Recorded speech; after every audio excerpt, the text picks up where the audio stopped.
Hello. I am back once again, this time with a video build tutorial for the no input VGA synth. So this will be useful if you choose to purchase this synthesizer as an unbuilt kit and build it yourself. Without much further deliberation, let's just get into it. So we're going to start with the lowest profile components and work our way up to the highest profile components on the board. So the first ones will be the resistors and the capacitors. If you want to really make sure that you get everything in perfectly straight, you could put these in individually and solder them one at a time, but we're not going to do that here. We're just going to go ahead and place all these guys in at once, and once we verify they're in all good, we'll go ahead and solder them all at once, starting with the 10 microfarad capacitors. So even though the footprint on here is showing that it's unidirectional and that you need to put it in a specific way, these are actually non-polar. They don't have a stripe on them indicating a negative terminal, but just for the sake of simplicity, we'll put them in the same way as if they were unidirectional. So that's the long leg going into the purple side. Just get these all in here.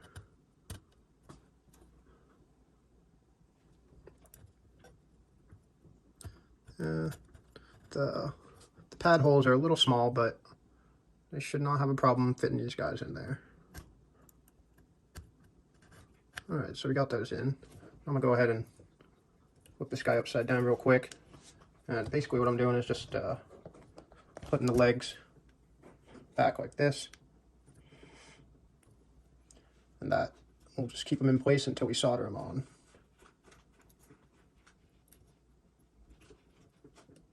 Alright, and now we'll just keep moving down the board. Next we have the 1 nanofarad ceramic guys.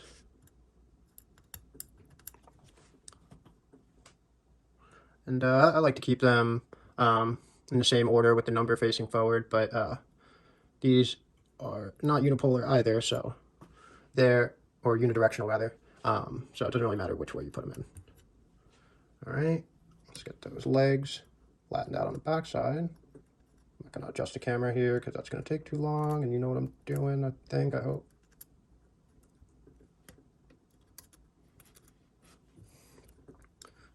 Next, we have the 470 ohm resistors. These have to be put in vertically in order to fit properly. So what you'll do is take one side and kind of bend it like so. And that'll let it slide in here. And go to the other side and just kind of pull it tight. We'll go ahead and do that with the 2 other 470 ohm guys that we need.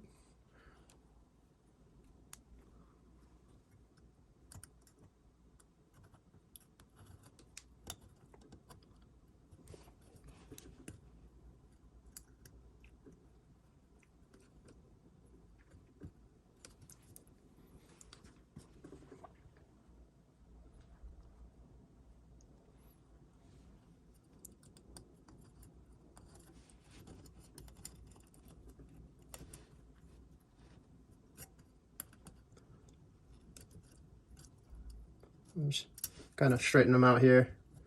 I'm a little bit OCD about getting them all looking the same, but it's not too important to get them super straight. Alright, next is the 1 microfarad capacitors. These are unidirectional, so you can see the stripe indicating the negative side here. And so that should line up with the white semicircle on the footprint pad thingy, whatever.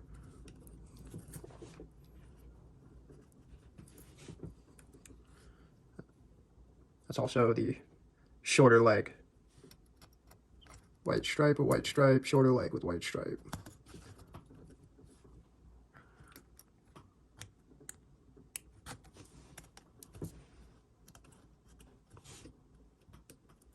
Oh, put this one. Make sure, let me adjust the camera here for a sec. Make sure that you don't cross the legs on the bottom here when you're bending them out. It can get a little hairy in here when you're putting a bunch of components on at once, and so if you want to do these one at a time and solder them as you go, that's totally fine too. I love myself some efficiency, I suppose. Let's get this back on. All right, and then finally the 10K, guys.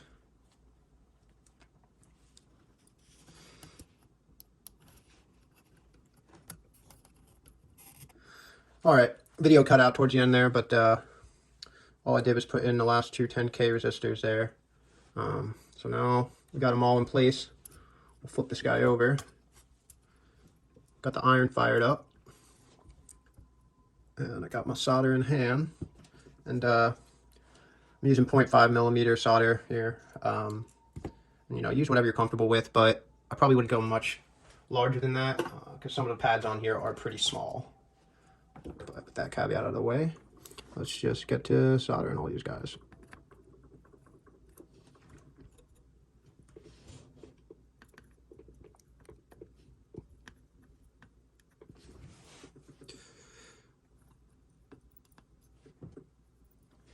Just need a little dab on each of these guys. And since my soldering is pretty horrendous and it's difficult to kind of do this with the camera in front of me, once I finish tacking all these down, I'll go back and reflow all the solder just to make sure that all the joints are good.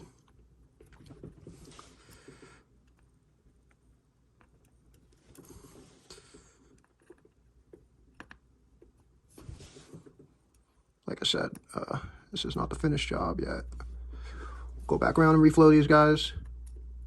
But feel free to diss my soldering skills in the comments.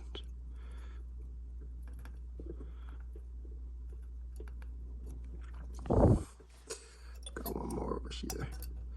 This guy's hiding on me. All right.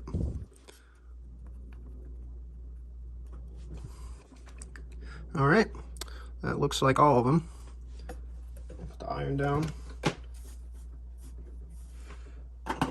I'll just go through with a wire snipper, snip all these off, and then just reflow the joints to make sure they're all good in place. And I'll come back to get on to the next components. Okay. Next on the docket, we have the two-way switches. So these are going to go in, these three up here, these three right here, and this one guy right down here. And you can do these however, you know, you feel comfortable doing them. But what I like to do, and let me give a shout out to Jonas Bears because I got this idea from his videos.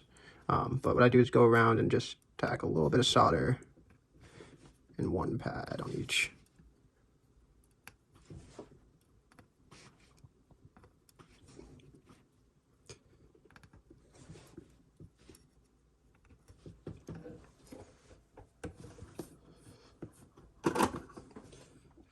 All right, now with the switch in hand, and again, it doesn't matter which way you put these guys in, but what we're gonna do is gonna slide it in there best as we can. Obviously, it's not gonna sit in flush right now because one of the pads have solder in it, but we'll like kind of hold it softly like this, and definitely be gentle.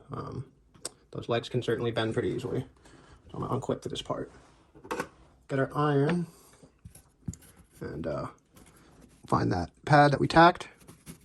Let me get down, adjust the angle here so you can see this better.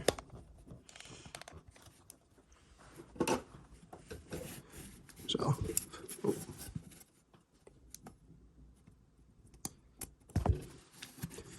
we'll just take the iron to that pad and just gently push as we heat it up. And you see the switch just kind of slid right in there. And I'm holding it straight on this side. And the solder that we flowed dried back up, and now it's tacked in place all nice and straight. Now we'll just continue doing that with all of them.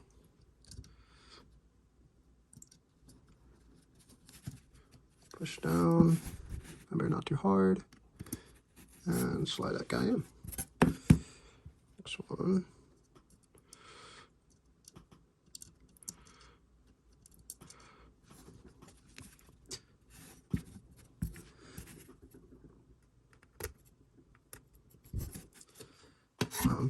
Make sure you're careful with these guys too. They're not the most heat resistant, so you know they can handle like a second or two with the iron on them, but certainly don't be holding it down on those pads with the switch on there for too long. You could melt the contacts or whatever you call these right out of the switch, and that's no fun for anyone.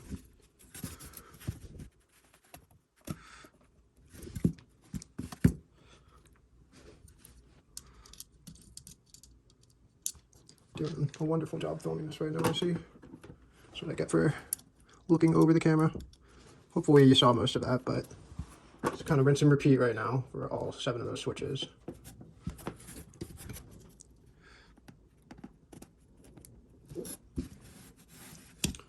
One more.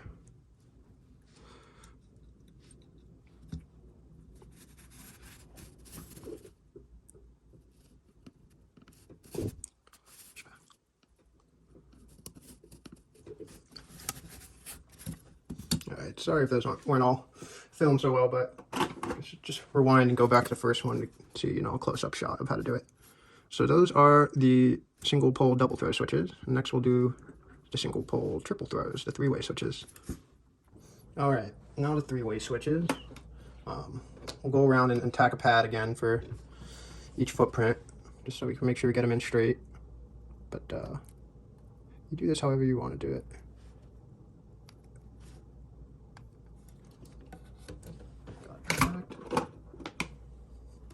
Now, pull this off the clips again. Set this in here. And these, it does matter which way you get them in, but you're gonna have a pretty difficult time getting them in the wrong way. So you should be good. Just like before, you just heat that pad up and hope that it works. There we go. Looks nice and flat, sturdy. Next one.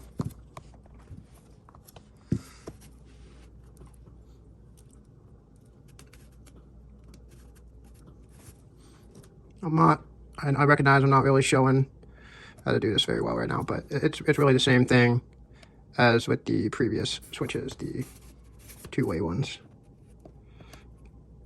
Come on. Pad does not want to come through right now.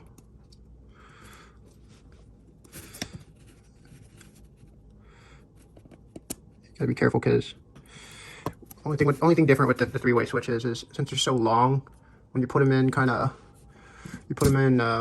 uneven, in order because one of the pads is tacked down. Depending on which pad you tack, it's gonna be sitting like pretty angled. So when you like push it down, you kind of got to make sure you're wiggling it a little bit too, or else it could get like stuck on that angle. Just little pro tips or whatever from your amateur right here. Oh, speaking of amateur, the switch fell out. Okay. Ooh, this guy's being a real doozy right now. Come on, get in there.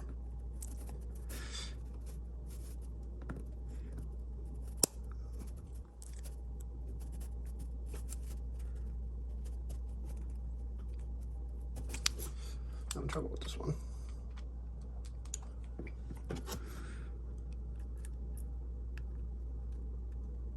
It does not want to go in. And so, this is the type of case where, say, be careful, maybe take a breather just because you don't want to get that switch too hot. And then your pins start melting out. Let's take a look at this. Yep, look what I just did. So, you really got to be careful with this stuff or else you might melt a pin like this. All right, let's get ourselves another one of those.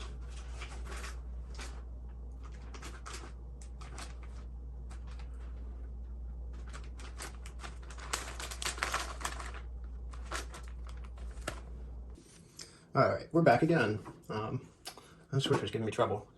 Just, more than anything, just try to be patient when you're working on this, especially with the switches or any of those ones that, can be a little tricky to get the components in straight.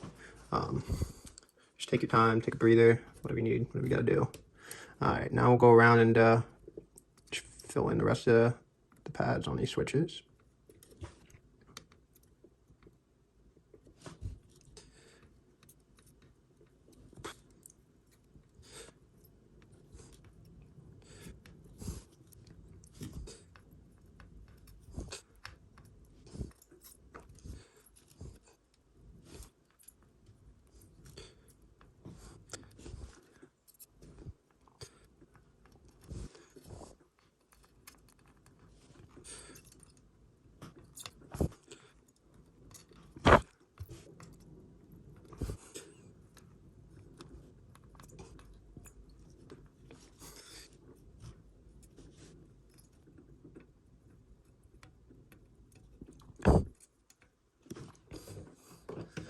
That's the switches.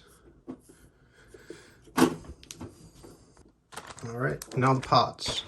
I know I said go in order lowest profile to highest profile components, but we're just going to go in order down the board for the pots here, starting with the 500 guys.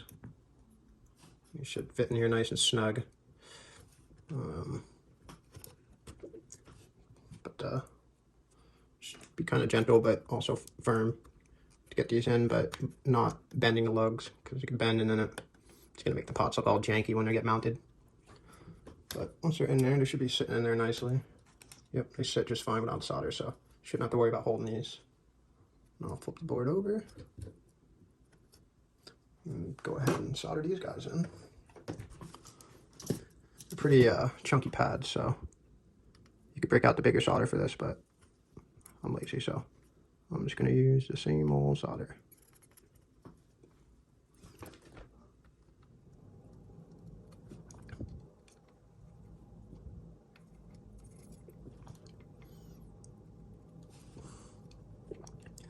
And I'll go back and reflow all these again once we finish the initial run through here.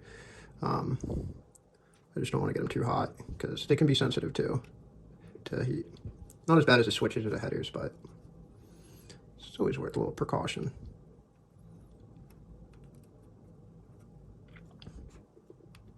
Make sure you get enough solder in there to fill both sides of the lugs. All right. Now we'll go back and reflow. These look pretty good though. Ow. I totally didn't just burn myself on one of those hot lugs. I'm too professional for that.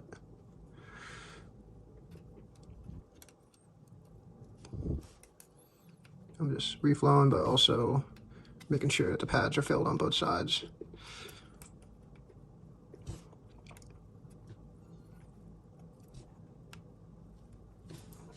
Looks good to me.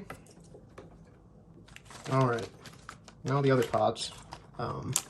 Make sure you put the correct ones of these in the correct spot, because the 10K and 100K pots do look identical and their footprints are identical, and your boy did not write the component value number needed on the PCB. But nice little helping hand here is that these 10K resistors match here, so these are where the 10K pots are going to go. This one is 10K, and they should just kind of snap in nicely here. And just kind of start with the side ones and pinch them in a little bit. Make sure that these are straight. Pinch these guys in a little bit. Just kind of shimmy it in there, and it should snap in for the most part. Get a side profile here so you can see. It should sit in nice and flat, and you shouldn't even have to attack any pads for that. Thanks to those nice mounting lugs. Let's get the other two in.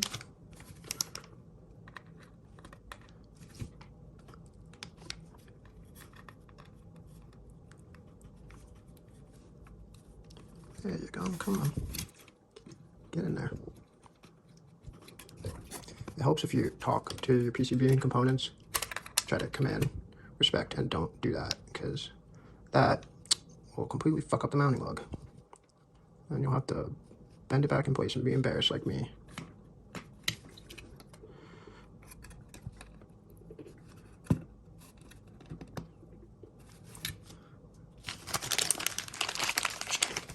What happened here? Just go a little lopsided.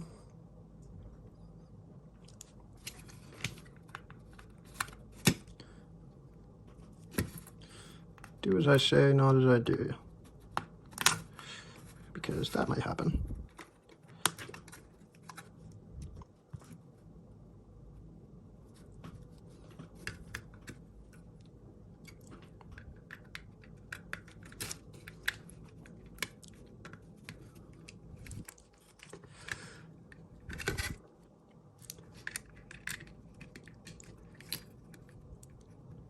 There we go. Now we can flip these over and solder them in, but I'm gonna go ahead and just put the 100K ones on at the same time. Once again, you do it how you prefer. Straighten these guys out, pinch them together, make sure it's the 100K. Slide it in the right row.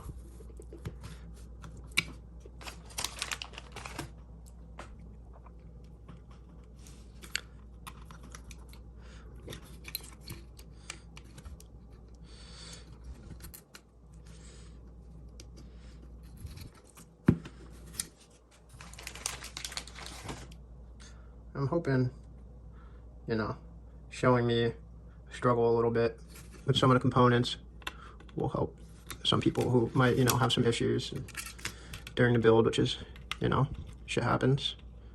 It's all about being patient. It's a nice thing about soldering. It really teaches that as a virtue, I think. All right, got these all snapped in place. Make sure they're straight. Flip this guy over.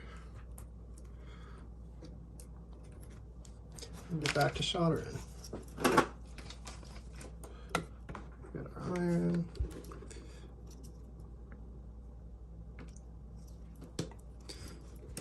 Oh God, this thing is twisted up. Okay. And just solder away. I'm just gonna tack one at a time just because I'm paranoid that they're somehow gonna get misaligned. So just get them all in place real quick. Quick tack of a single pad. Verify, quick verification. Just check it flat. All right, now we can just go through and do the rest of the pads.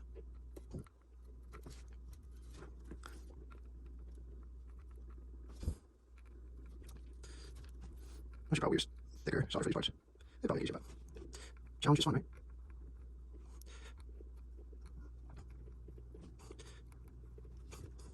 Actually, it's plastic on the tip, so it helps. It's getting a little wonky.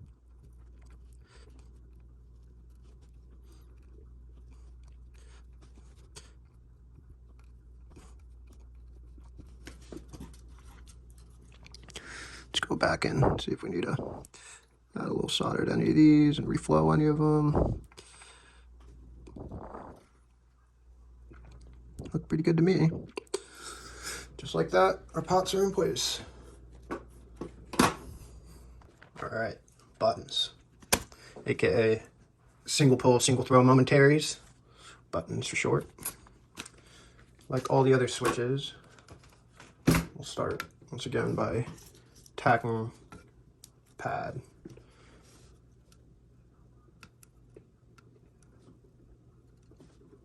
That might have been a little too much solder. We shouldn't need that much.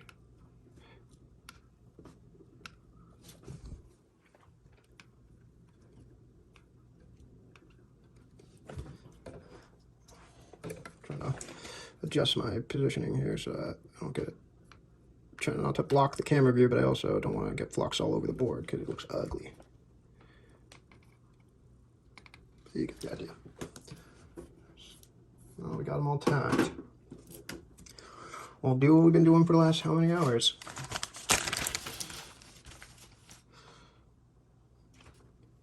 Oh no.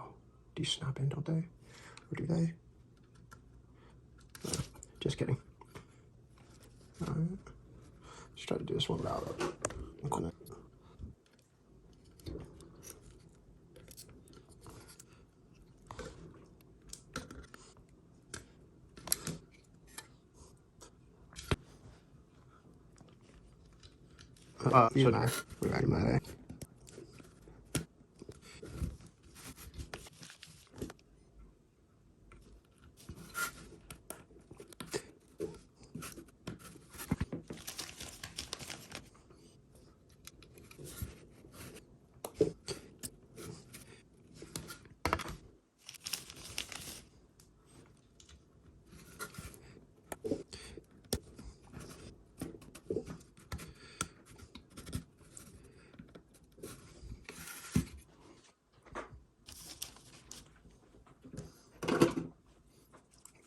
I'm gonna just do the rest of these off camera since it's fascinating work by any means, and you already know how to do these. Same as the other switches. Just take your time with them.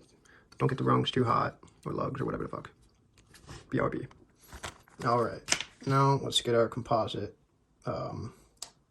sockets in. These can just snap into place, and I'll try to remember when I post to add a caption to the previous clip. With the buttons, you could honestly, they can snap in as well. I just prefer to do it that way to hopefully get them a little straighter. And as I say that, I'm noticing this button is not straight. I'll have to go back and fix that one. Let's just snap into place.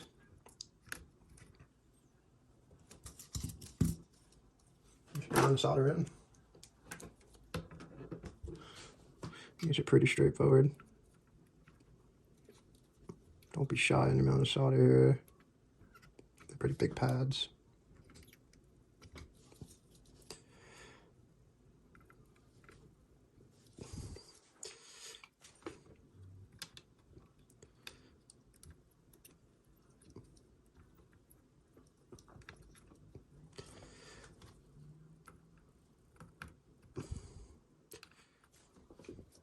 Go back and reflow these guys, maybe add a little more.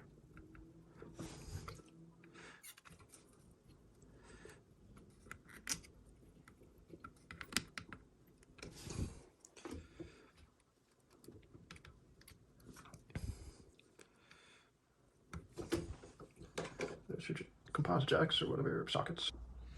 All right, headers. So these guys need a little pre-prepping before they go into the board. The kit should have came with 2 sets of 20 male headers. And you can use one of these wire clipping tools to snip them into the required sizes. So down here, each of these lower rows of holes are 8 each. So you'll need corresponding 8-pin headers for those. And then this guy is 12 headers, or a row of 12 pads, and this guy is 10. So doing some simple math, you'll see that if you cut one of these guys 8, count 1, 2, 3, 4, 5, 6, 7, 8, and count twice because we're paranoid like that. Yep, that looks like 8. Give a little snip and hold it down while you do it so they don't go flying everywhere. Now you'll have a set of 8 and a set of 12, and that will fulfill piece 2. And you can go back to the next set of 20 and count 1, 2, 3, 4, 5, 6, 7, 8, 9, 10.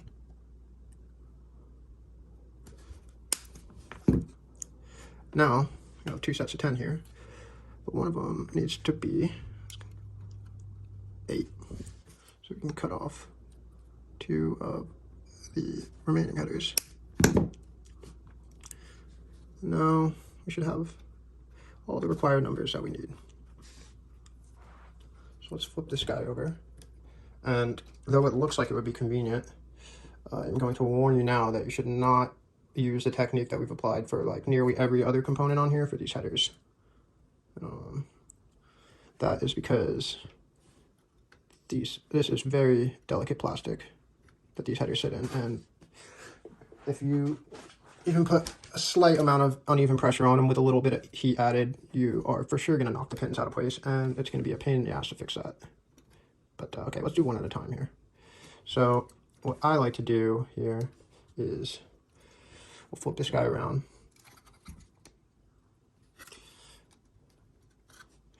And take a little bit of solder and just like wrap it around one of these rungs, one of these pins. It can be any of them, doesn't really matter. And then on the other side here, I'm holding it straight, making sure the pins are, that plastic is sitting nice and flat on the back side of the board. And while I'm holding that straight, take the iron and just flow this little amount of solder here, and boom, it's active. And your solder might stick to it. But don't reflow it to get it off, because then you're just gonna backtrack the progress that you just made. Just bend it around a little bit until it comes off. Got a little extra solder here. We can use that to tack on the next set of pins. So let's do, we're gonna do the ones closer to the pots first, because that,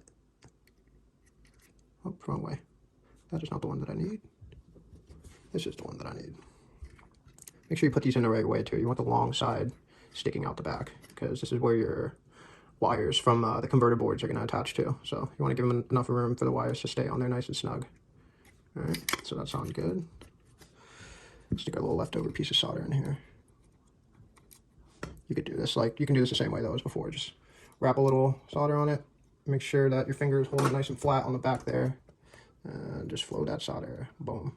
Now we're tacked in. And before we move forward, we'll go ahead and do all the rest of the pins on these rows, because it'll be a little difficult to solder in when you put the next row of pins in. It's certainly doable, but we'll make this as easy as possible, right?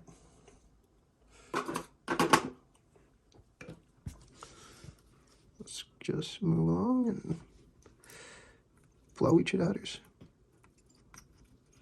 You want to be particularly careful not to leave heat on these for too long, and also not short the two together. Don't do that. Yeah, you can always go back and reflow shitty cold joints. I just like to kind of do a first run through.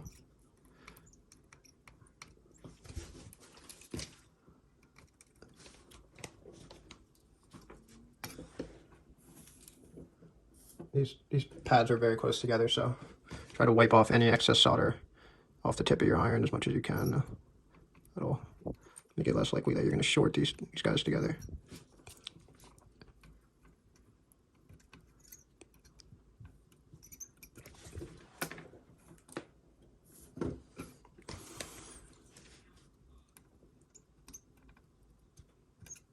I can really tell the tip of my iron is at its last leg here, because there's just solder accumulating all over it. All right. Ow. Be careful not to burn yourself. As I say, not as I do. These all look pretty good. Just this one. All right. That rows in. I think I'm going to skip the lower rows. I think you should be able to do this one on your own. But same exact principle. Just pop these guys in the correct way. The longer side sticking out. And apply the same techniques. All right, last part of the board portion of the build. We got the sockets for the ICs.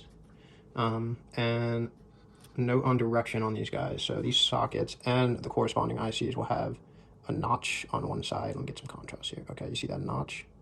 That notch side should be in the direction of the circle guy, or you can look at the tag for that part.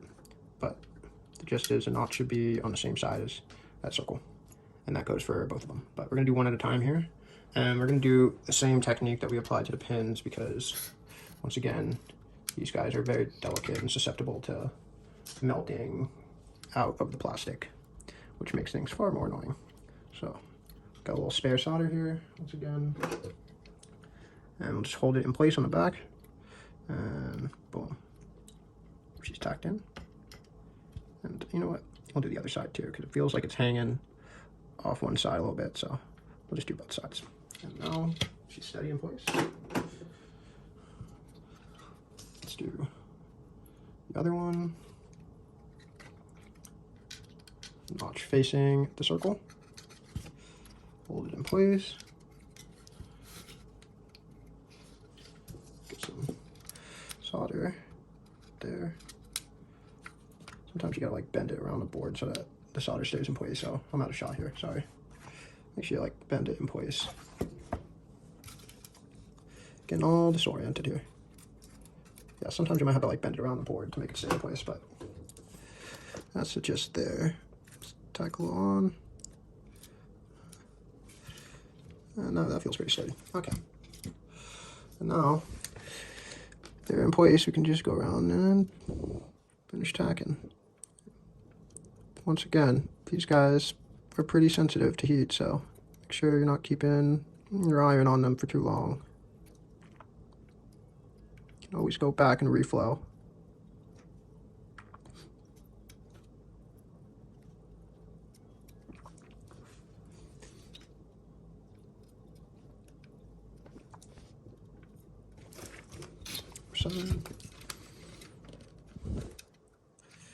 Remember, be sure not to, when you finish like putting them in after tacking one pin, don't first reflow the tack pin, because then you're just going to undo the work that you just did.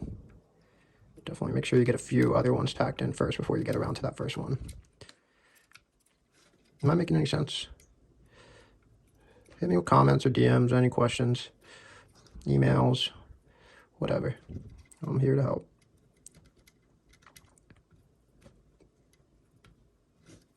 All right, now our IC sockets are in place. We can actually put our ICs in. If you recall earlier, make some room here. Oh, look at this. How'd this guy get here? Neat workspace we got here, right? Okay. Let's get our ICs. You recall earlier in the tutorial, I think when I was explaining how to put the switches in, I said to be careful about, jamming them in too hard. Risk that the rungs or the lugs, the pins, whatever you want to call them, get like all bent out of shape. And it's just a real pain in the ass to get them into place. And that goes double for these guys because they got a lot of nice little delicate pins. And a lot of times they come out of the packaging already a little bent out of shape. So first thing you want to do, and the reason this one is bent is because it looks like it's an old one that I used that I need to fix. So we'll get a different one. So yeah, they should come out of the package a little nicer, but some of them might be a little bent. But one thing, when they come out of the packaging, they are kind of bent outward a little bit. They're a little like kind of an obtuse angle going this way. So because these need to go straight down, you got to kind of bend the row inward. And so what I do, I think I learned this from Jonas Bears too. So shout out to him again. I'll link his website in the comments. Hopefully I'll remember. But I just kind of push it in on its side and flip it over and just lay it on its side so that all the pins are lying flat, and try to like keep your finger flat on it and just push all those pins inward a little bit. Because what happens if you don't do this in advance is you're gonna get one straggler pin, you're gonna push a little too hard, and that pin is not gonna make it into the socket, but every other one is going to. And then you're gonna have a messed up one like this. And that shit is annoying. All right, so this guy is the 4069, the amplifier chip we're using. I don't think I'm gonna be able to get it to focus, but you'll see when you have it in person that it says CD 4069 on it. And that one is gonna go in the U1 slot, because this is responsible for the amplification and attenuation of our oscillator. Just bending the pins in a little more just to make sure here. You see the same notch here on the front. Make sure those notches line up. And really make sure all those pins are lined up before you start pressing hard in there. But once you confirm that they are, you will need to give it a little force to get it in there. Just take your time, as with all things in this project. Make sure that none of the pins are like stuck on the plastic sheathing before you really start pressing down to get in there.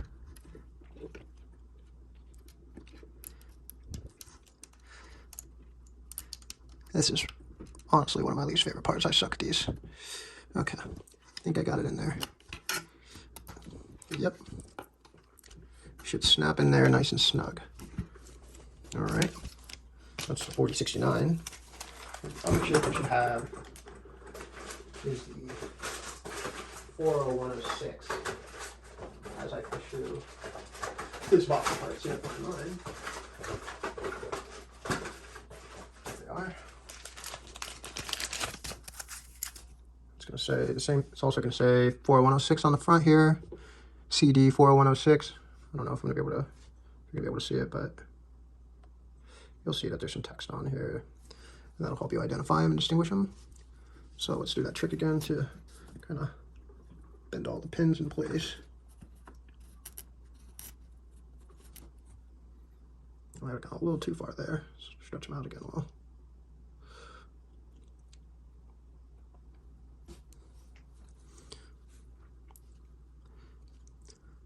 All right, make sure our notches line up again, notch to notch. Make sure all of our pins line up. This one looks like it's going to go in nice and smoothly.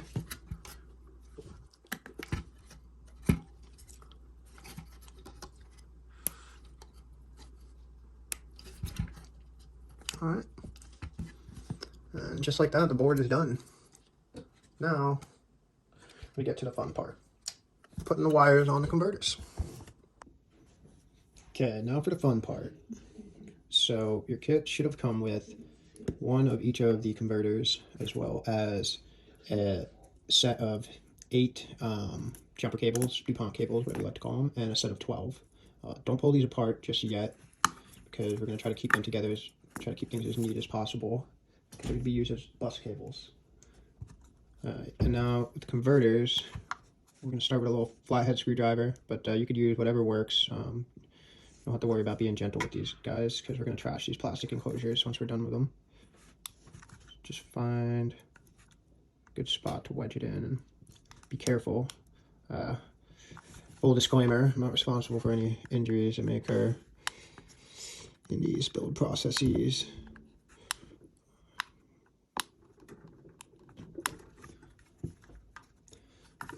Sometimes it helps to go just in a crack right here. You can like slip in here.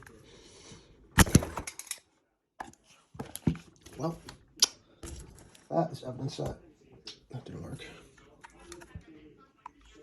It's a little finicky. This one is real tight for some reason. See if I can find a thinner screwdriver.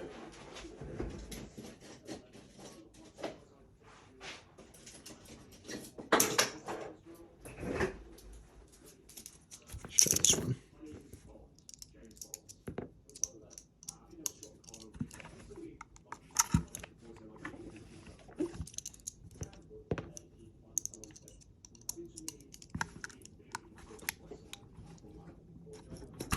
There we go.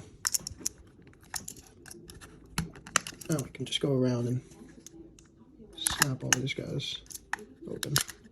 Or just pull it right off. Then I'm gonna peel the sticker off here. This comes off just like that. Stick it on here, stick it wherever you want. No, this guy should just slide out like so. Set it aside for a sec. And do the VGA composite one now.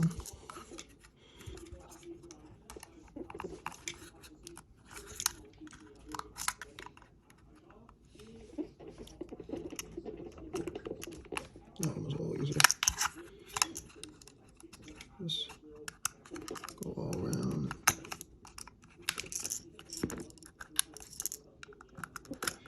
Bang, boom.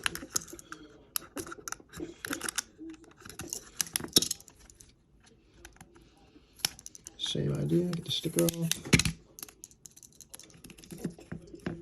And then just slides right out. Alright. Let's get this out of the way real quick. Alright. This is where things really start to get tricky. First thing we're going to do with these wires is we'll cut each bundle just right in half. This is a little janky, but it's fine because these are going to be stripped anyways. Do the same thing with the set of 12.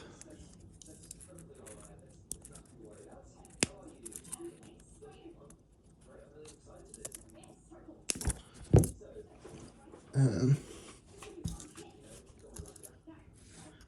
what you're going to have to do, because it is a bit of a tight fit, is line these guys up on the board first. So they're going to sit like so, I believe. Oh no, this one goes over here. And this one over here. This is how they have to sit on the board. Okay, phone ran out of space, but we're back. So cutting the wires, what I was saying before, these converters need to go on the board in this exact configuration in order to fit in the enclosure. So we're gonna have to trim these wires accordingly so that there's not too much excess sticking out, because then we'll have trouble fitting the whole thing into the enclosure. But you also don't want to make them too short, or else they're not going to reach where they need to plug in. So a little bit of a balancing act, but starting with the set of 12 for this guy, This is going to be for the buttons. What we're going to do is take the strip and kind of start like maybe 3 centimeters down. No, I'll call 2 centimeters down, and take a nice sharp 30-degree angle or so down the strip. Doesn't have to be perfect. As you go further and further down, you'll find you'll have more excess wire, but we want to make sure that we still leave a good amount for the longest ones, because they're going to need to reach all the way up there to the contacts on the other side here.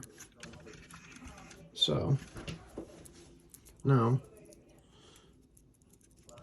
kind of get the idea of how this is going to go.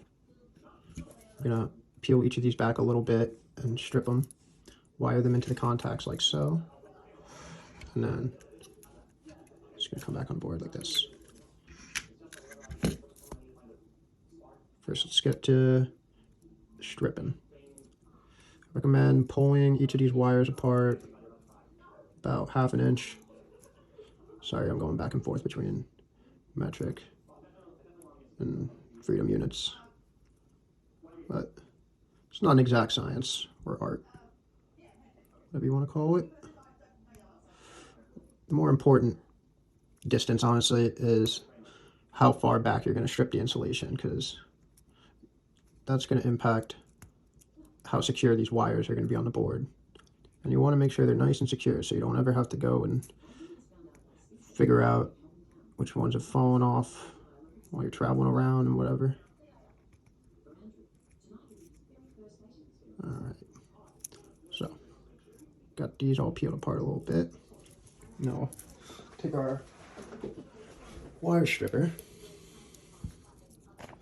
and we want to strip down for these connections, since they have a good amount of room to hook some wire around. When we get to the connections on the VGA connector, we'll have to strip them pretty short. But here you could probably do maybe like 3/4 centimeter or so. Make sure I'm getting this in the, okay. Yeah, like that.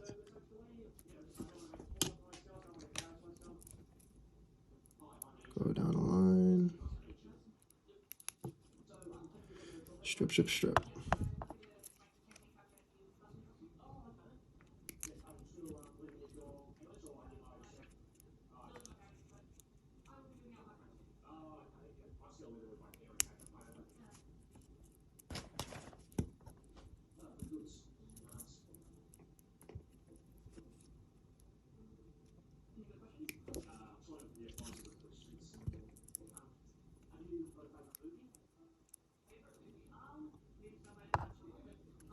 Make sure you're getting these.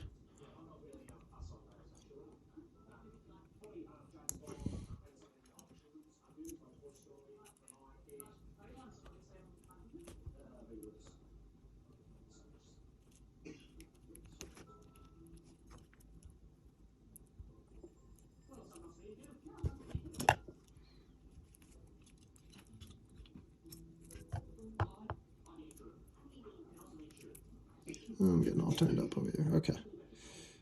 There we go. That's a better angle.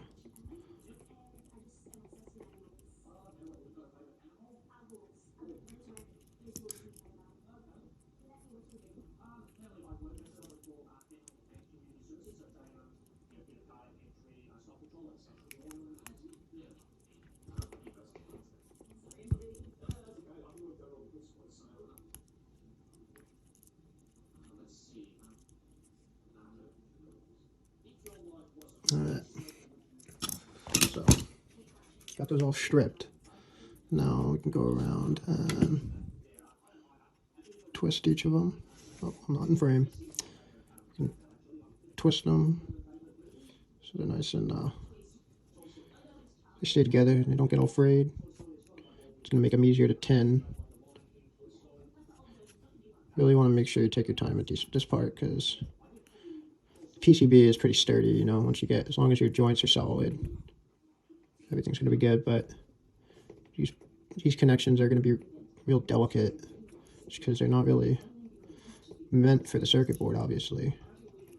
Kind of hacking these Chinese circuit boards.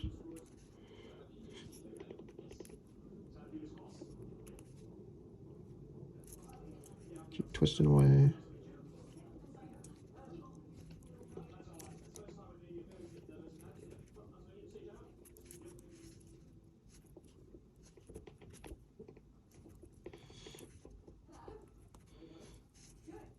Oh, looks like I missed one.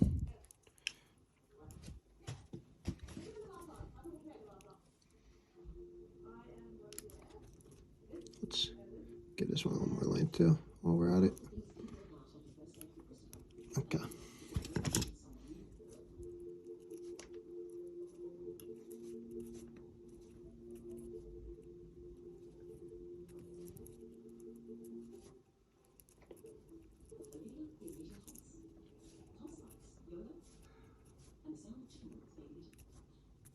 Honestly, don't worry too much if these bus cables come apart. What I'm going to do in the end is tape the female connectors together, kind of keep them together better, make it easier to plug and unplug into the headers on the PCB.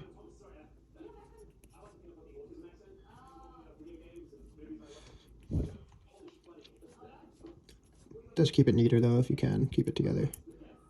They're just not really meant for that per se, so don't beat yourself up if you can't keep them together like that. The thing will still work. Alright, now we'll place this guy in my little clip here. And what we'll do is we're going to go around and tin each of these tips, and that's going to make it easier to attach to each of these lugs from these switches on this board. Okay, got the iron fired back up here. Let's go ahead and tin these wires.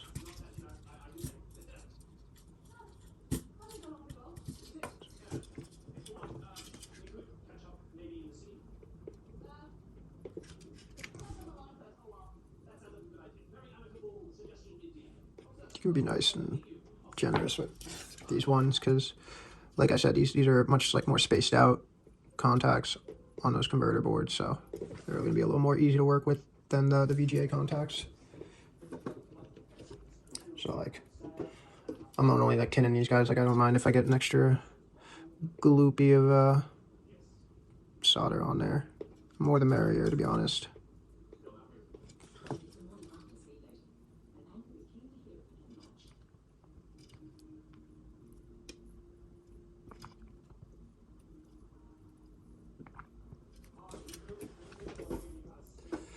You do, at least the way I do it, maybe I'm not doing it correctly, but I do tend to waste a lot of solder tin wires like this.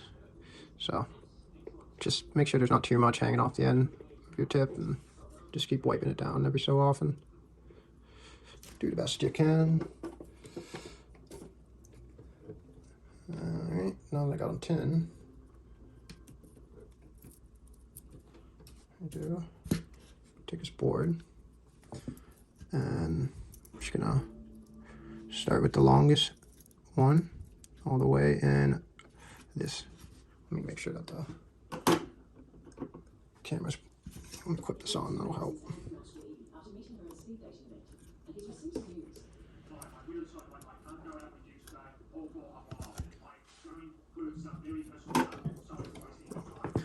Start with the longest guy, and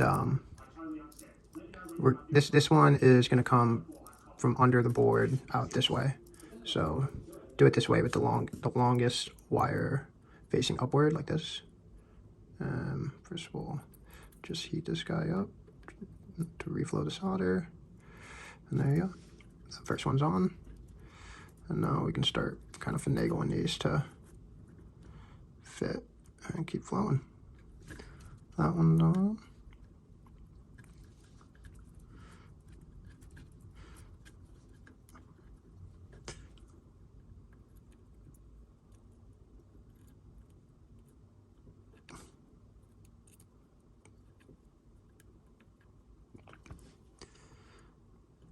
I have to go back and adjust some of them, but that's okay.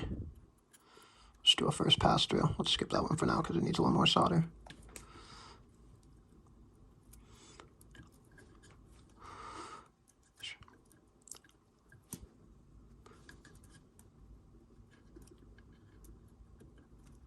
Next is the yellow. You want to make sure you're flowing the solder on both the contact and the wire, or else they don't stick like so. Yeah, some of these need more tinning. All right, let's get this one in place and then we'll go back. All right, you can see it makes it a little easier once you got one like behind one, like down the line of wires. Once you got one in here, it kind of stabilizes these up here. It makes it a little easier to add some more solder and just get them into place.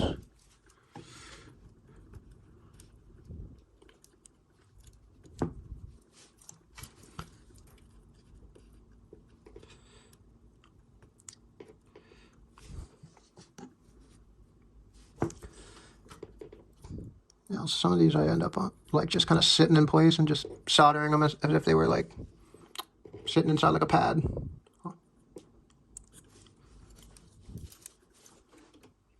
For a sec.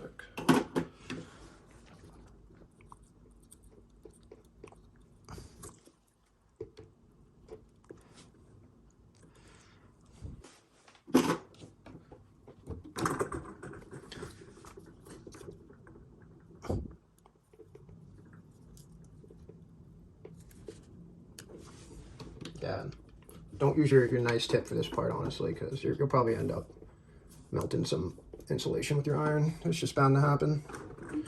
Unless you're a god at it like me. Just kidding. I'm doing that nonstop.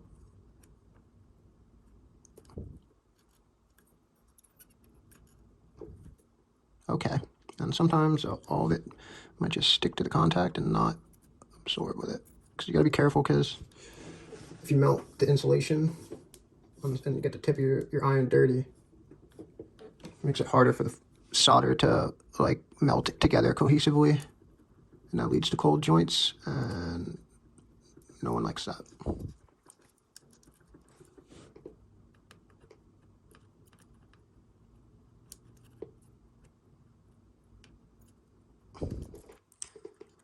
Come back on that one.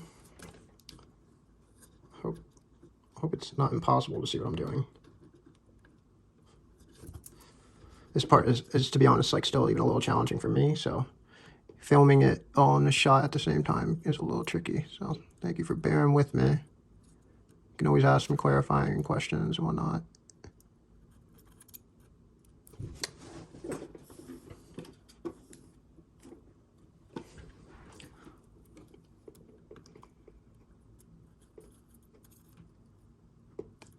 Yeah, my tip's really getting fucked up.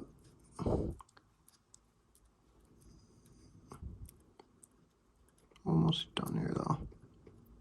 See how the ones with the extra globs really have a much easier time?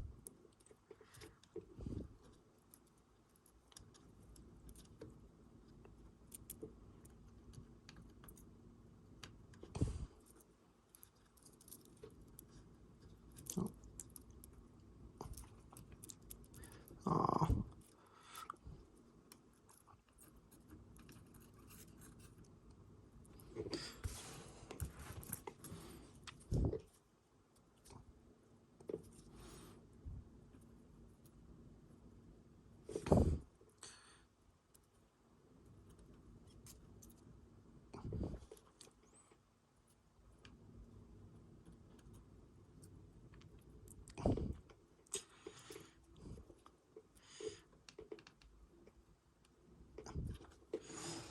All right.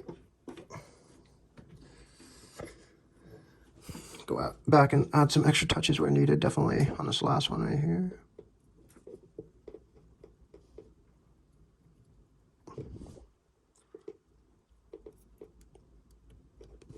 This one's being a little stubborn.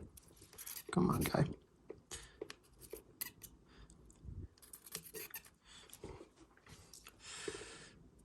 Try to glue some more solder on here.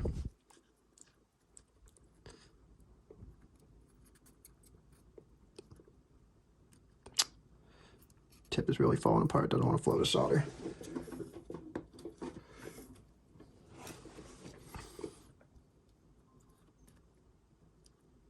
All right, I think that might have did it.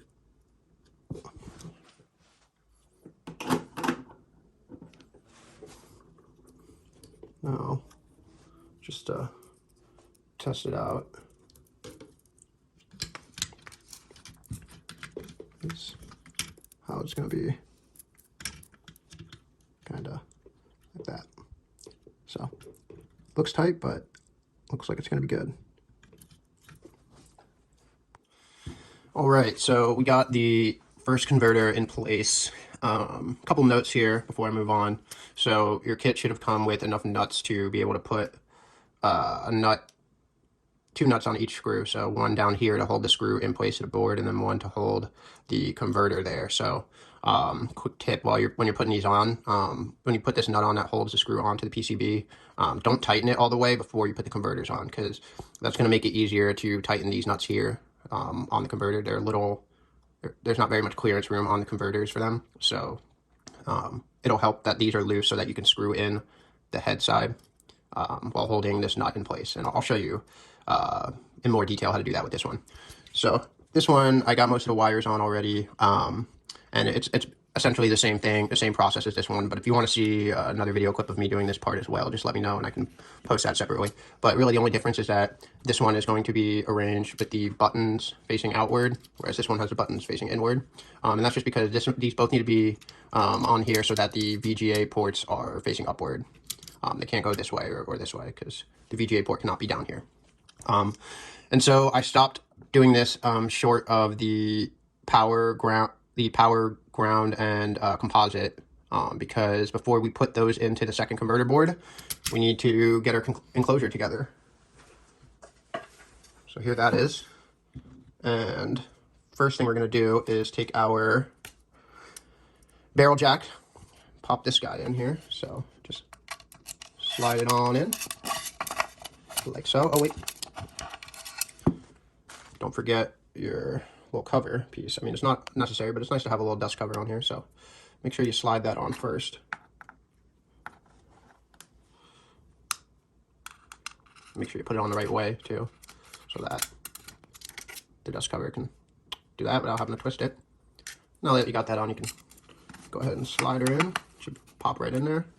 And make sure you do this one before the switch, because it's a lot more difficult to put this nut on once the switch is in there. Slide this nut on, and just use your finger, kind of finger tight it.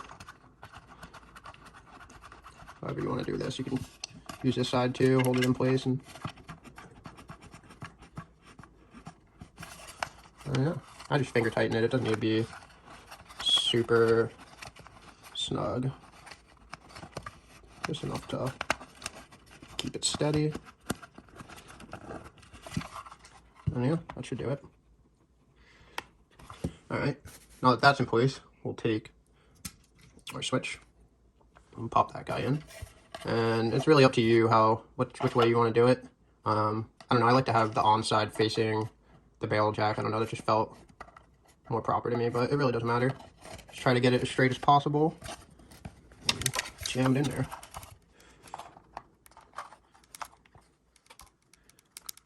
It's a little snug, but it should get in there.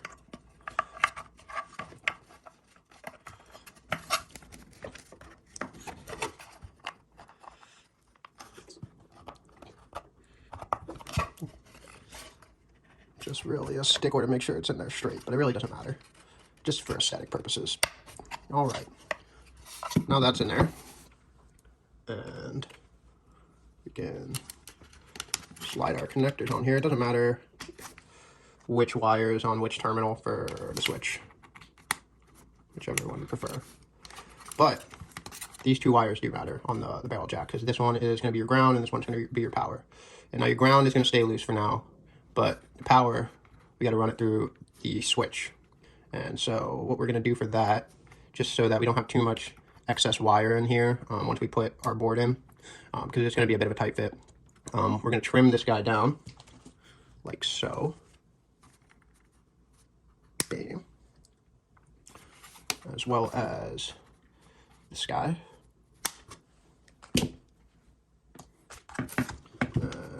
to strip it. This guy I like to leave a good amount of insulation, just because it's going to be crossed in with this other wire. And just when I do wire-to-wire soldering, I like to have like a good amount. And what I don't have the proper size wire strippers for this, to be honest. So, things get a little hectic. Okay. And what I will include in the kit as well is a little piece of, once I cut it apart, little piece of heat shrink tubing. You don't need to use this. You could use electrical tape or something, but I'm going to put this on here like so, and that'll allow me to seal up this exposed conductor once I solder these together. So let's try to like get these together as best as I can. What I do is I like, I realize you can't see right now, but what I do is like kind of push the wires together so they're like kind of intermingled, and then like pinch them together. I don't really have a perfect science for this, but what I'll end up doing is just flowing a bunch of solder into it just to make sure that connection's nice and solid.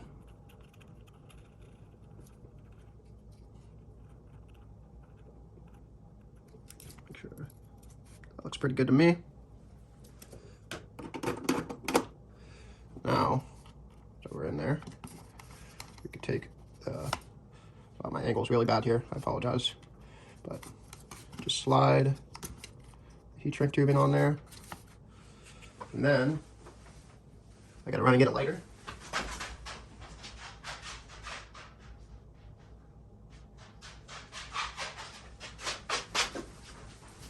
Be careful with this part, because you don't want to light your fingies or the wires on. Just be gentle with it. It doesn't have to be super smooth, but just enough so that it's on there. It's not going to get in the way of any of the other exposed conductors. That looks good to me. Okay, and now we can take, this is our 5 volt and this is our ground, and we can cut the 5 volt. Let's make sure that we're gonna have enough room here. So I think just to be safe, we'll leave these at full length. In worst case, you can always cut them shorter. You can't cut them longer, so we'll leave these at full length. Strip this guy down.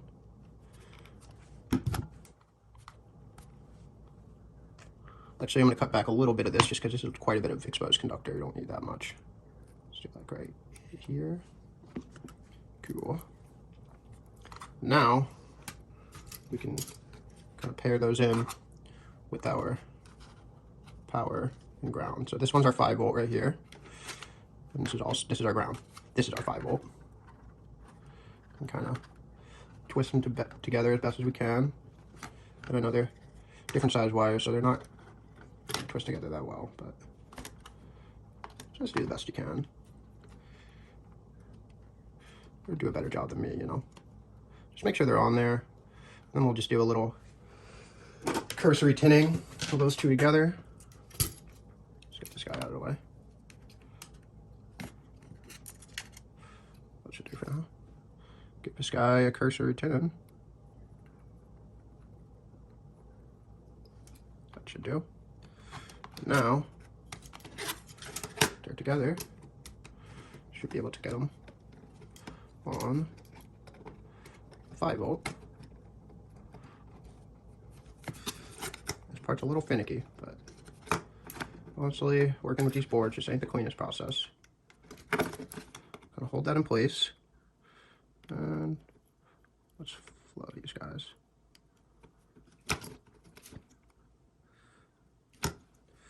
Add a little more solder here because the big chunky guy don't have much on it.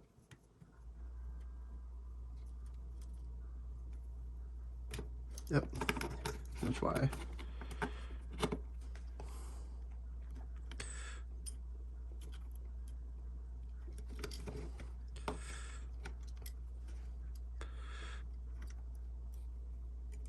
There we go. Oh, just kidding. We just melted the insulation off.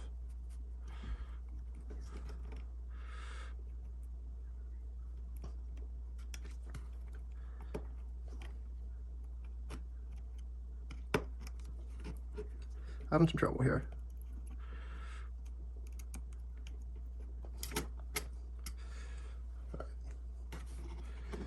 Let's reevaluate.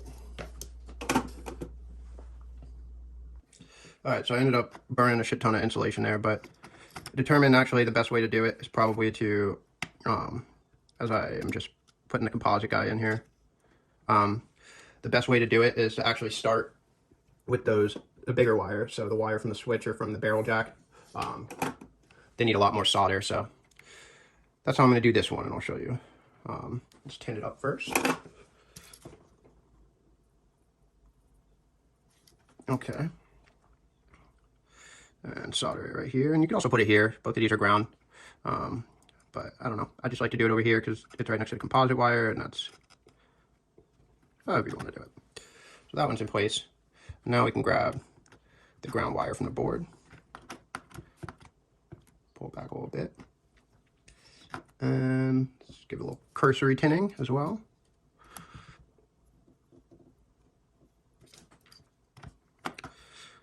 Now I'm going to hold this other wire in place just so that it doesn't pop off when I flow the solder.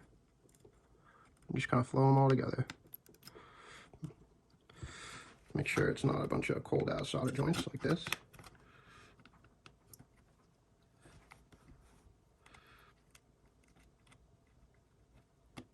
I have a lot of melted insulation on this soldering tip at this point. But yeah, we got her in place. Hopefully me showing some of the mistakes that I've made along the way will help you avoid those in your build. All right, and now that we have these on, all right, I ran out of storage again, so let's do this quick. Got the board, and we're gonna slide this guy on here, like so, I believe.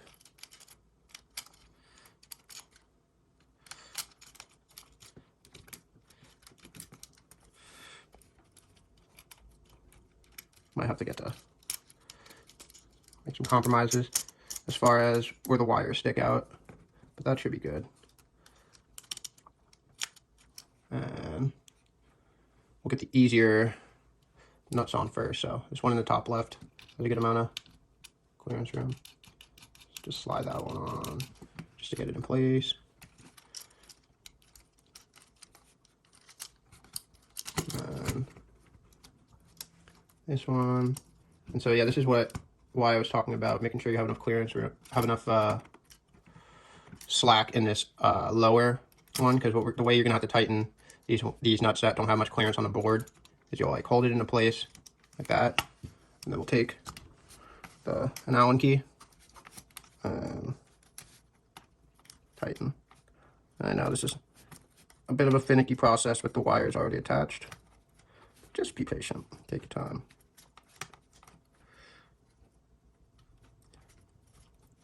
That one's on.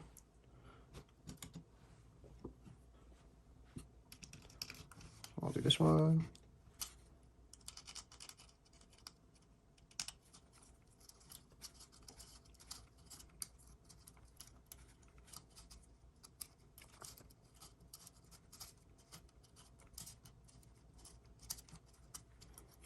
And yeah, just do that for all of them. Make sure they're in place, and then we'll pop our wires, and we'll be good to go. I'll be back in a sec to help with the heated inserts. All right, so I already ruined this case with this heated insert. So forewarning, when you do the heated inserts, make sure your iron is not too hot. I had it on like 430 here, and it was way too hot, and it burnt right through the plastic. So that's a bummer, but I'm still going to show you how to do it on this one. So these heated inserts are wider on one side than the other, but the narrower side in the hole. It's not going to fit properly in the hole, but what we'll do is take our iron and put it in the insert, let it melt in there, and use something else to push it in. Why am I so bad at it now? They're like getting so hot.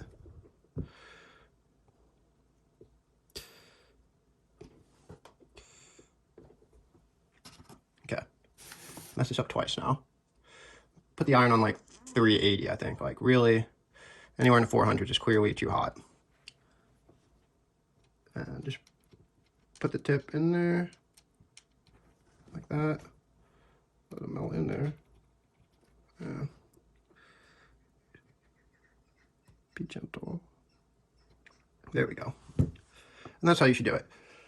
So, after seeing me screw these up, let me just tell you, make sure your iron is not too hot. I have it at like 380 right now, and that's probably still a little too hot. Keep it at like a nice, maybe start like 350. You know, if it's not hot enough, you can always up the temperature a little bit. But I do that for all 4 of these, so long as you haven't melted.